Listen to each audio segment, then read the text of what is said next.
Trump's press secretary starts sobbing on camera when she tells reporters what she saw on his desk. The job of the White House press secretary is a grueling job already, but couple that with rabid liberal reporters and it becomes the ninth circle of hell. White House Press Secretary Sarah Huckabee Sanders deals with these liberals almost on a daily basis and handles their absurdity with a firm hand. However, that tough facade melted away recently when Sanders openly cried in front of these piranhas after she revealed what she found on President Trump's desk. Sarah Huckabee Sanders is constantly fending off liberal reporters in the White House press room. This tough-as-nails woman does not back down easily even when she is asked even the most absurd questions. For instance, last week when Republican Tennessee Senator Bob Corker questioned President Trump's stability and competence, these reporters were champing at the bit to get Sanders to agree. However, they were outgunned when the feisty press secretary put them back in their place for even posing the question. According to the Daily Caller, Corker, who has been one of the more supportive voices of Trump in the Senate, raised questions about Trump's competence last week in the wake of the president's comments on the violence in Charlottesville. He recently has not demonstrated that he understands the character of our nation, what has made it great and what it is today.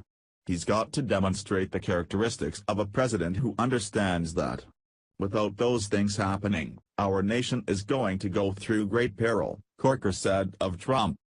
The president has not yet been able to demonstrate the stability, nor some of the competence, that he needs to demonstrate in order for him to be successful, and our nation and our world needs for him to be successful, whether you are a Republican or a Democrat, Corker added.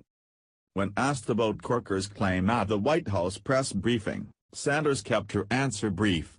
"I think that's a ridiculous and outrageous claim and doesn't dignify a response from this podium," Sanders said.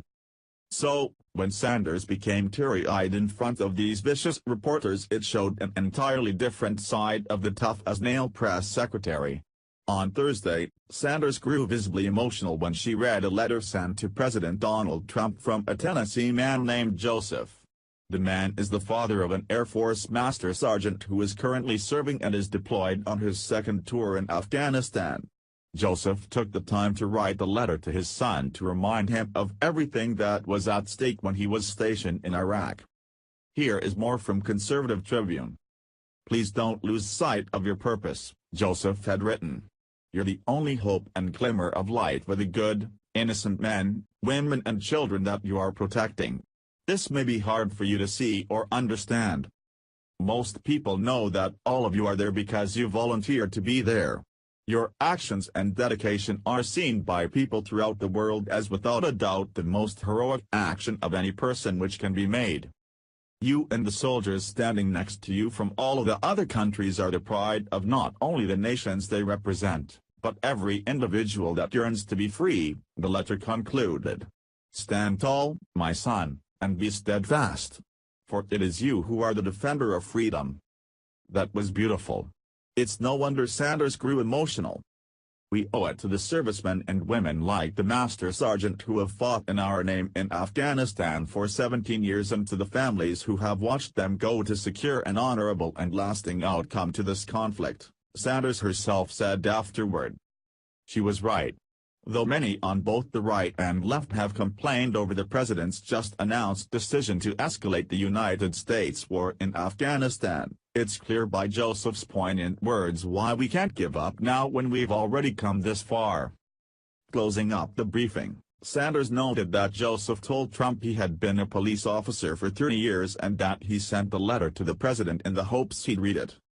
"I'm glad to say that he did earlier today," she said. "President Trump is fighting a huge battle right now against these left-wing lunatics, rhinos and the deep state.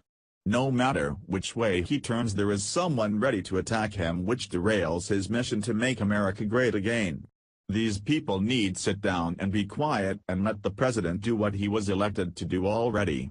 They lost the election and now it is our turn and no matter how much they throw a temper tantrum America will win in the end." This letter that was sent to Trump has so many meanings considering the battle we face on American soil, and the Middle East.